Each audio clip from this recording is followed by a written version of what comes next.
Olá amigos, sejam todos bem-vindos a mais um vídeo aí da série sobre o juízo investigativo. Hoje entrando no capítulo 8 do livro de Daniel, nós vamos começar a ler aí e ver sobre a purificação do santuário, mostrando aí que o juízo de Deus e a purificação do santuário são as mesmas coisas. Então o tema de hoje é: o juízo de Daniel 7 e a purificação do santuário em Daniel 8 são o mesmo evento. Que representam aqueles animais, né? O que representam aqueles animais?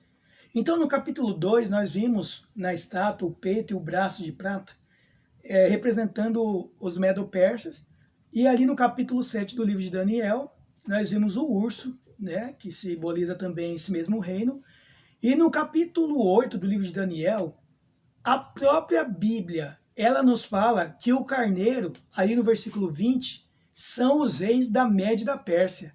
A própria Bíblia identifica qual reino que é. Capítulo 7, nós falamos que esse reino, esse poder, simbolizando esses animais, esse metal aí, ele simbolizava os medo-persas. Só que nós não vemos essa descrição na Bíblia.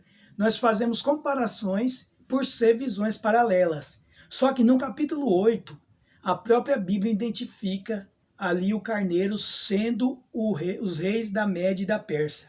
Também nós vimos ali no capítulo 2 do livro de Daniel que o ventre e os quadris de bronze simboliza a Grécia. E o leopardo do capítulo 7 também representa esse poder. Só que aqui no capítulo 8, esse poder é identificado por um bode. Então o próprio capítulo, no versículo 21 e 22, diz, né, que aquele bode é o rei da Grécia. Só que em todos os capítulos nós vemos a presença de Babilônia. E a pergunta que a gente pode fazer agora é: temos Babilônia em capítulo 2 e 7, mas onde está em Daniel capítulo 8? Embora a visão de Daniel 8 tenha início durante o reinado de Babilônia, esse império não é mencionado nessa profecia.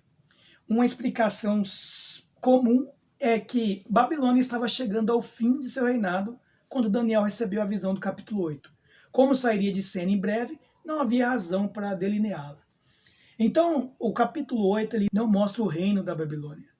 Ali, no capítulo 2, o próprio Daniel identifica o metal de ouro como sendo a Babilônia. Então, nós temos essa referência no capítulo 2. Ele diz ali no versículo 37 e 38 do capítulo 2, Tu, ó rei, tu és a cabeça de ouro. Então nós identificamos no capítulo 7 o reinado de Babilônia como o leão. Só que no capítulo 8 esse reino não é identificado e uma das razões pode ser essa explicação aí que Clifford ele dá. A purificação do santuário não é explicada. Assim como Daniel capítulo 2 e 7, Daniel 8 está dividido em duas partes. A visão ou sonho profético é a explicação do mesmo. Em Daniel 8, os primeiros 14 versos tratam da visão de um carneiro, de um bode, de um chifre pequeno, e então da purificação do santuário. A segunda metade do capítulo, versos 15 a 27, explica o significado do carneiro, do bode e do chifre pequeno. A purificação do santuário não é explicada. A visão termina com a purificação do santuário, e esta é a última coisa que acontece na visão de Daniel. Uma data é estabelecida para a purificação do santuário. Depois disso, a visão termina. O elemento mais importante aqui é que a visão termina com a purificação do santuário. Então a visão de Daniel, portanto, poderia ser resumida da seguinte forma: o carneiro, o bode, o chifre pequeno e o santuário purificado. Leia Daniel capítulo 8, do versículo 1 ao 14, várias vezes, até conseguir visualizar essa sequência de eventos: carneiro, bode, chifre pequeno e santuário purificado. Isso precisa ficar bem claro. Gabriel, né, e o tempo do fim. A primeira parte de Daniel 8 descreve a visão. A segunda parte a explica.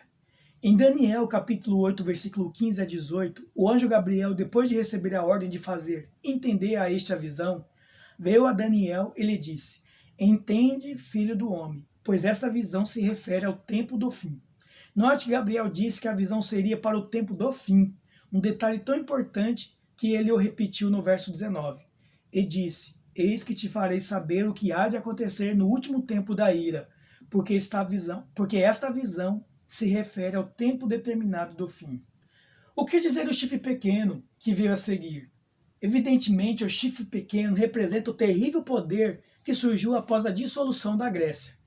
Um próspero poder que destrói o povo de Deus. Antes de identificarmos esse poder, algo que, aliás, já deveria estar óbvio a essa altura, note. Carneiro, Medo-Pérsia, foi descrito como tendo se engrandecido, no verso 4. Bode, Grécia, foi descrito como tendo se engrandecido sobremaneira, no verso 8. Chifre pequeno foi descrito como muito forte, no verso 9. Roma é sempre o mais forte. Em Daniel capítulo 2, então, Roma, pagã e papal, embora a ênfase tenha sido mais política do que religiosa, foi simbolizada pelo mais duro entre todos os metais, o ferro. Em Daniel capítulo 7, simbolizada pelo mais feroz entre todos os animais. Daniel capítulo 8, ela é maior que os dois primeiros. Esse poder, obviamente, é Roma. Daniel capítulo 2, o metal que simbolizava Roma era o ferro. Esse reino que se iniciava após a Grécia, nas pernas, estendia-se até os dedos, até o fim dos tempos, quando Deus estabeleceria seu reino, embora na altura do pé estivesse misturado com barro. Em Daniel 8, ele surge após a Grécia, no verso 23, mas estende-se até o fim, quando será quebrado sem esforço de mãos humanas, no verso 25. Assim como a pedra que representa o reino de Deus foi cortada sem auxílio de mãos, em Daniel capítulo 2, verso 34, um símbolo da intervenção divina. Então eu coloquei uma imagem mostrando o carneiro, o bode, e aí depois do bode, né, vem aí o chifre pequeno, né? Há um paralelismo entre o chifre pequeno de Daniel 7 e Daniel 8. Primeiro, ambos são representados pelo mesmo símbolo, um chifre. Segundo, ambos são poderes perseguidores. Terceiro, ambos são blasfemos e exaltam a si mesmos. Quarto, ambos atacam o povo de Deus. Quinto, ambos têm um aspecto de suas atividades delineadas por datas proféticas. Sexto, ambos se estendem até o tempo do fim. E sétimo, ambos são destruídos de forma sobrenatural. Fica evidente que o chifre pequeno de Daniel 8 é Roma. Tendo a ideia das visões paralelas, nós estamos aqui então vendo nesse quadro semelhanças entre o capítulo 7, o chifre pequeno do capítulo 7 e o chifre pequeno do capítulo 8. Isso é muito importante e fica evidente que os dois chifres pequenos, eles se tratam do mesmo poder, tanto no capítulo 7 quanto no capítulo 8. A purificação do santuário veio após Roma. Tanto a visão quanto a sua explicação são seguidas de uma referência à purificação do santuário. A visão da tarde e da manhã que foi dita é verdadeira. Tu, porém, preserva a visão, porque se refere a dias ainda muito distantes. Eu, Daniel, enfraqueci e estive enfermo alguns dias. Então me levantei e tratei dos negócios do rei. Espantava-me com a visão e não havia quem entendesse. Aí no versículo 26 ao 27. Então o capítulo termina. À primeira vista, esses versos não parecem ter relação com a profecia do santuário que será purificado, apresentado no verso 14. Entretanto, a tradução literal de Daniel capítulo 8, verso 14 é até 2.300 tardes, manhãs, e o santuário será purificado. A visão da tarde e da manhã, verso 26, portanto, refere-se à purificação do santuário. Na explicação, assim como na visão, a referência à purificação do santuário vem após Roma. Uma parte da visão não foi explicada. Infelizmente, a parte da visão que se refere ao santuário sendo purificado não foi explicada, pois no capítulo 8, Daniel termina dizendo que não entendeu. Obviamente, como tudo mais na visão de Daniel 8, o carneiro, o bode, chifre pequeno, foi explicado claramente, a parte da visão que ele não entendeu tinha a ver com a purificação do santuário, a visão das tardes e manhãs. Evidentemente, ele havia compreendido o restante. Então, explicação do capítulo 8, né? A visão de Daniel no capítulo 8 e a explicação, né, da visão.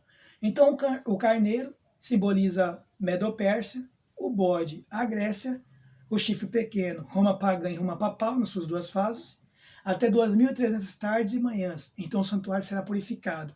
A visão das tardes e manhãs, não explicada, é verdadeira. Roma, Europa papal, Roma papal, juízo no céu, reino de Deus, reino de Deus. Paralelismo. Assim como os animais das várias visões representam os mesmos reinos, O paralelismo entre o julgamento de Daniel 7 e a purificação do santuário em Daniel 8 é uma indicação de que estamos falando do mesmo acontecimento. Apenas a comparação entre esses dois capítulos é suficiente para provar que o julgamento e a purificação são os mesmos eventos. Então, em Daniel capítulo 7, temos Babilônia. No capítulo 8 não temos, mas explicamos o porquê. No capítulo 7 temos Medo-Pérsia, que é simbolizada pelo urso. No capítulo 8, simbolizada pelo carneiro. No capítulo 7, a Grécia simbolizada pelo leopardo. No capítulo 8, pelo bode. Roma pagã, quarto animal. No capítulo 8, Roma pagã, chifre move-se pela terra, né? Ali na fase horizontal. Roma papal, chifre pequeno. Roma papal, atividades religiosas do chifre pequeno. Julgamento no céu, a purificação do santuário no capítulo 8. No capítulo 7, reino de Deus estabelecido. A ideia do juízo apresenta alguma semelhança com a purificação do santuário? Claro que sim. A purificação do santuário terrestre era o dia do juízo anual. Durante milhares de anos, desde os tempos do tabernáculo do deserto até hoje, os judeus têm celebrado a purificação do santuário, Yom Kippur, o dia da expiação, como o grande dia do juízo. O juízo, arrependimento e confissão de pecados são a essência do Yom Kippur, o dia da expiação. Leia o relato tirado de um antigo texto judaico a respeito do dia da expiação, quando o santuário era purificado. Deus, sentado em seu trono para julgar o mundo, ao mesmo tempo juiz, defensor, autoridade e testemunha, abre os livros de registros. Os mesmos são lidos e a assinatura de cada ser humano é encontrada ali. Soa a grande trombeta. Uma voz suave é ouvida, anjos estremecem e dizem: este é o dia do julgamento, pois nem mesmo os ministros estão puros diante de Deus. Como um pastor reúne seu rebanho, fazendo-o passar sob sua vara, assim Deus faz com que todas as almas viventes passem diante dele para estabelecer o limite da vida de cada criatura e para determinar seu destino. No dia da expiação é selado o destino daqueles que viverão e daqueles que morrerão. Então, aí uma enciclopédia judaica.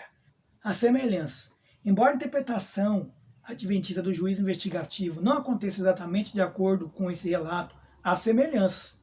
Não cremos da mesma forma em um julgamento envolvendo livros com o nome de das pessoas, quando cada caso é decidido para a vida ou para a morte.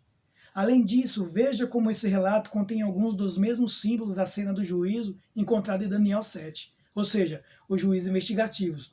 Ambas falam de Deus, ou como está escrito em Daniel 7, o ancião de dias, no verso 22. Ambas mencionam tronos.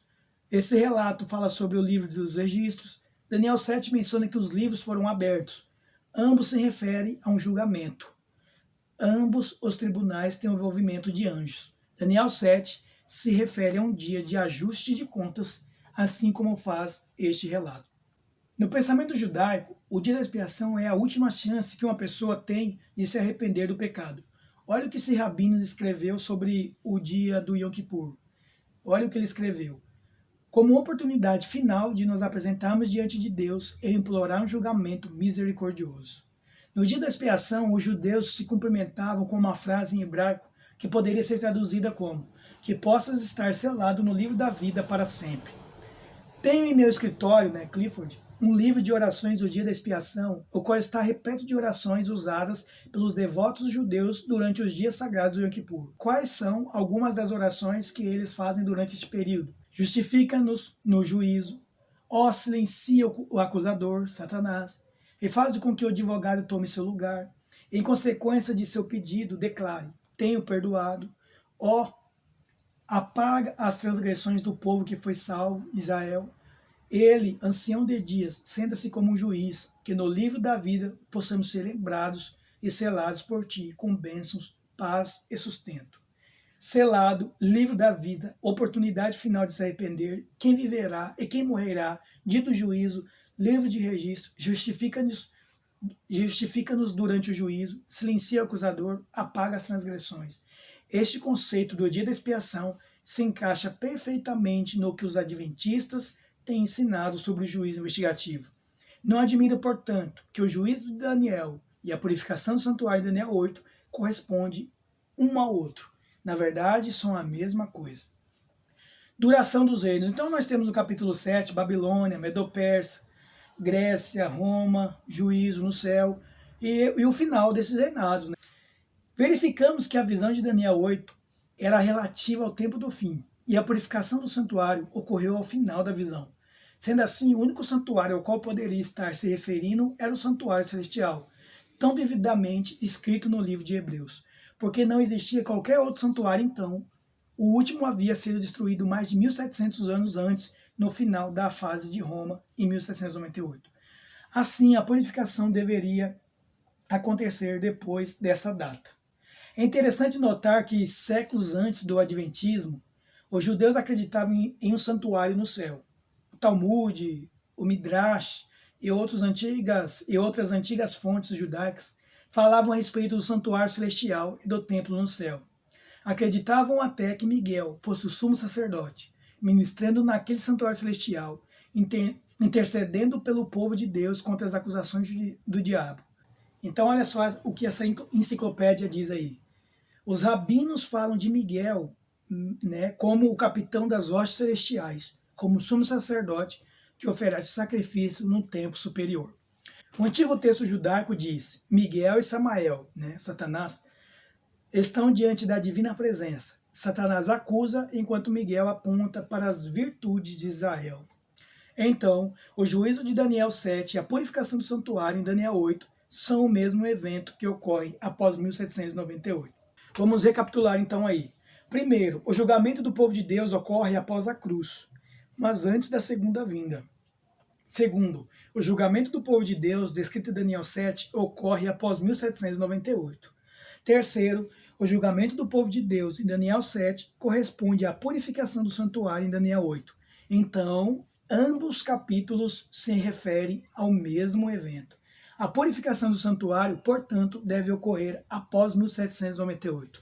E a conclusão, por este estudo, chegamos à conclusão de que a purificação do santuário de Daniel capítulo 8, versículo 14, ocorre após o ano de 1798.